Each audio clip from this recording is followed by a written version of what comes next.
7월 10일 목요일 말씀 묵상 시간입니다.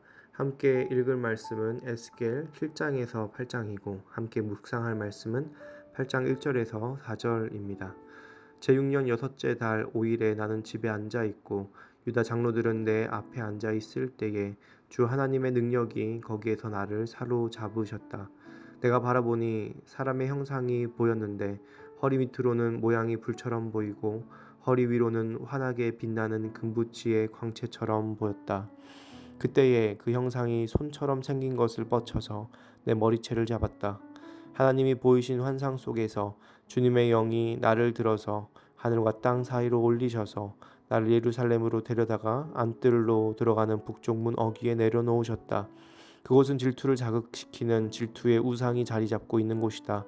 이스라엘 하나님의 영광이 거기 있는데 내가 전에 들에서 본 환상과 같았다. 아멘. 오늘 에스겔은 두 번째 환상을 보고 있습니다.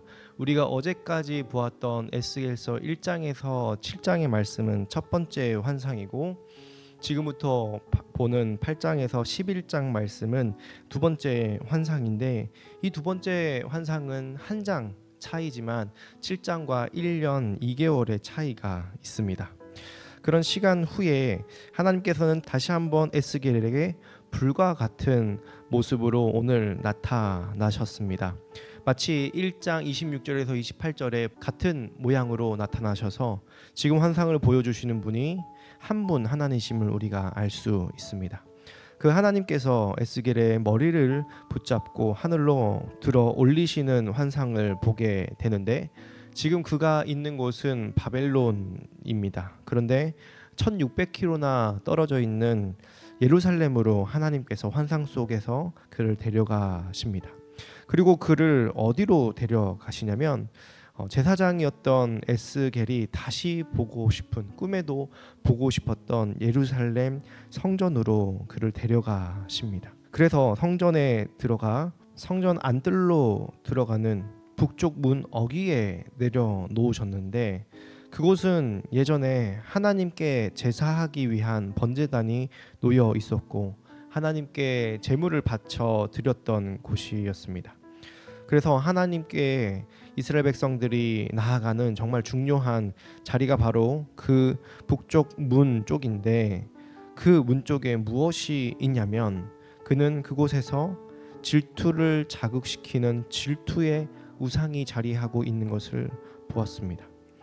여러분, 질투의 우상이 무엇입니까? 이것은 므낫세 왕이 스스로 자신을 조각해서 성전에 가져다 두었던 것으로 사람들이 생각을 하는데 므낫세 말년에 자신이 스스로 그것을 다시 찍어 버리고 없애 버렸었습니다. 그런데 그의 아들이 다시 만들었다가 또 그 아들이 다시 없앴다가 그리고 다시 이스라엘 백성들이 풍전등화의 상황 가운데 그 질투의 우상을 다시 만들어서 하나님이 아니라 그 질투의 우상을 섬기고 있는 것을 에스겔에게 보여주시고 계시는 것입니다. 여러분, 여기서 질투의 우상이라고 할 때에 우상이라는 단어는 히브리어로 세멜이라는 단어인데 이것은 닮았다라는 뜻입니다.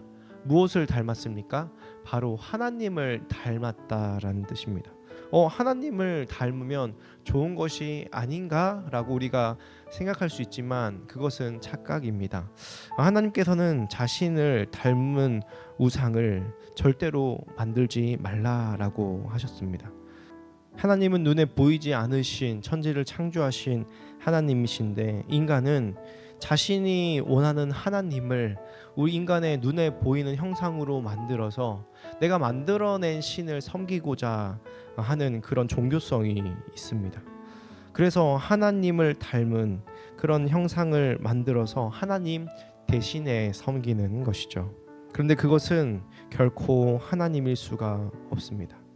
여러분, 우리가 이 말씀을 보면서 성전 한가운데 하나님을 섬기는 것이 아니라 질투의 우상이 자리하고 있는 것을 보면서 우리의 마음을 성전이라고 하신 하나님의 말씀을 기억하며 우리 마음을 돌아보아야 합니다. 정말 나는 하나님만 섬기고 있나? 아니면 이런 우상들을 만들어서 섬기고 있는 것인가? 여러분, 우리가 하나님, 보이지 않는 하나님보다 의지하고 있는 것이 있다면 그것은 바로 우상입니다. 우리가 위기가 닥칠 때 우리가 본능적으로 생각하는 것은 내 통장에 잔고가 얼마나 있는지, 나를 도와줄 수 있는 사람이 있는지, 자연스레 그것을 떠올린다면 우리는 하나님을 의지하고 하나님을 섬기기보다 눈에 보이는 재물과 하나님이 아닌 다른 것들을 우리의 안전의 대상으로 찾고 있는지 모르겠습니다. 여러분, 우리는 하나님과 하나님이 주신 것을 혼동하지 않아야 합니다. 우리는 하나님과 우상을 혼동해서는 안 됩니다. 하나님은 이 모든 것들을 주시고 자신을 섬기라고, 자신과 하나 되자라고 말씀을 하십니다. 그런데 우리는 그 모든 것을 주신 분이신 하나님을 사랑하고 섬기기보다는 하나님께서 우리에게 주신 선물들을 섬기고 그것을 우상으로 삼아 그것으로 나의 안전을 삼고 그것으로 나의 명예와 권력을 삼는 것이 죄악된 인간입니다. 그것이 바로 오늘 여기에 있는 질투의 우상인 것입니다. 여러분, 이런 질투의 우상 우리 마음에도 있는지 돌아보아야 합니다. 하나님을 사랑한다 하지만 여전히 돈을 사랑하고 있다면, 하나님께서 주셔야 할 인정과 칭찬을 세상 가운데 바라고 있다면, 하나님의 말씀의 법의 통치를 따라 살아가야 하는데 내가 원하는 대로 나의 가정을, 내가 있는 공동체를 내 마음대로 이끌어 가려 한다면 그것은 우리 마음의 성소에 질투의 우상을 두고 있는 것입니다. 여기서 질투의 우상은 어떤 뜻입니까? 바로 하나님께서 우리를 질투하신다는 뜻입니다. 여러분, 누가 누구를 질투합니까? 약한 사람이 질투합니까? 아닙니다.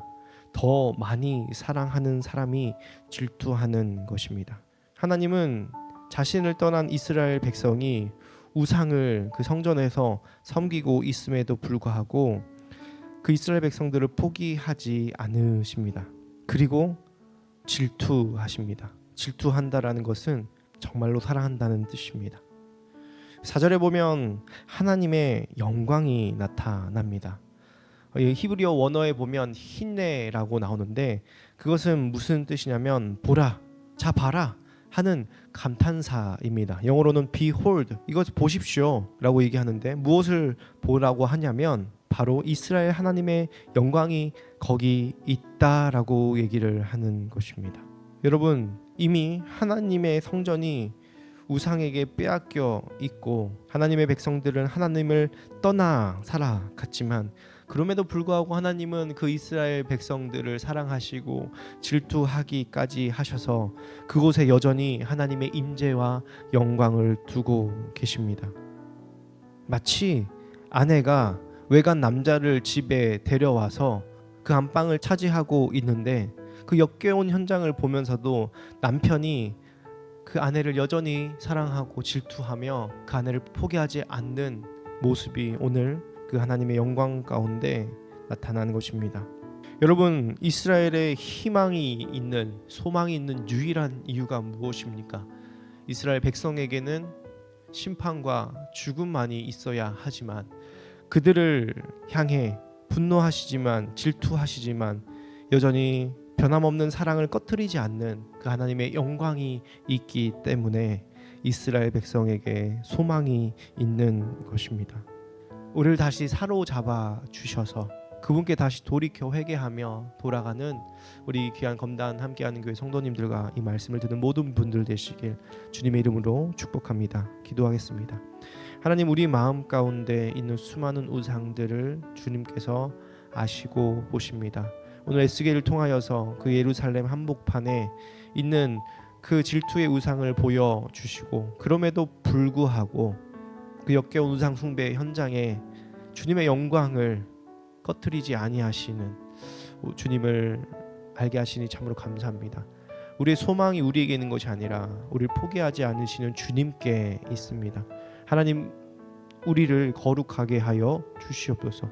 주님의 영광을 보여주셔서 세상의 헛된 것에 눈이 먼 우리의 눈을 뜨게 하시고 하나님의 아름다움에 반응하여서 하나님을 예배하며 살아가는 귀한 주님의 백성들이 되게 하여 주시옵소서. 우리의 모든 안정과 우리의 모든 마음의 빈 자리를 주님께서 채워 주시기를 간절히 소망합니다.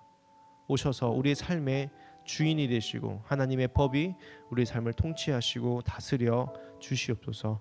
감사드리며 예수님의 이름으로 기도합니다. 아멘.